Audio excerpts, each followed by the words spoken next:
Greg staggered out of the bar, the bitter taste of whiskey still clinging to his tongue. He was slightly drunk, but not too drunk to notice her, the most beautiful woman he had ever seen. She stood under a streetlight. Her long braids cascaded down her back, her eyes dark and unreadable. She wasn't looking at him, but something about her posture, calm, confident, made him follow. He was curious.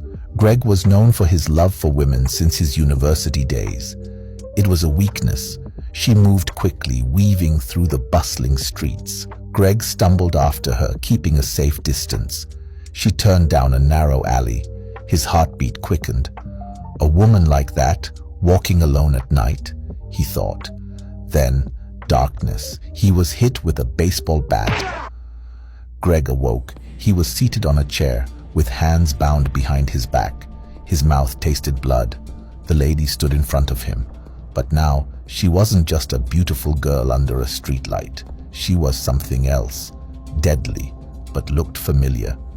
Behind her, 4 men in black clothes, their faces wrapped in scarves, armed. "You shouldn't have followed me," the lady said. I didn't mean to," Greg stammered. "I was drunk." She proceeded to show Greg a picture from her phone. It was the picture of Helen, one of Greg's exes. Greg and Helen had a beautiful relationship. He even promised her marriage. He bought her a ring and proposed to her in a big shopping mall in Lagos. It went viral on social media. But Greg stood her up on their wedding day and proceeded to marry the daughter of a big Lagos businessman 2 months later. Helen was reported to have taken her own life after swallowing a poisonous substance. The news went viral on social media. The beautiful night lady was Helen's sister, and now they want revenge. Hell has no fury like a woman scorned, they say. "What do you want from me?" Greg said, his voice quivering. She smiled, cold, calculating. "We know you have money, or rather, your wife does." Greg felt his stomach drop. While they were talking, Helen walked in.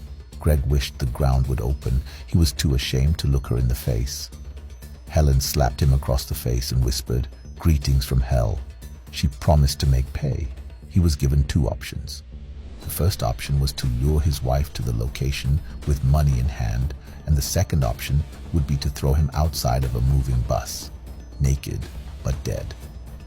"You have 1 hour to decide," she whispered. "Your wife or your life." Greg's mind spinned. Betray his wife, deliver her to these monsters, or die.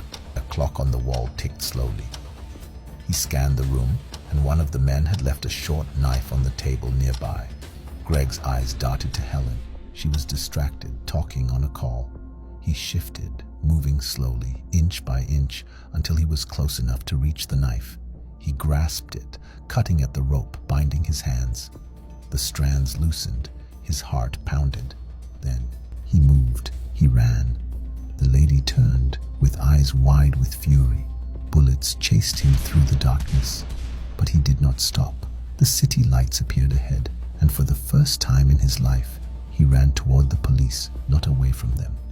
The same day, the Nigerian police raided the hideout on the outskirts of Lagos. Several members were arrested, some killed. The next day, Greg stood at his balcony, staring into the air.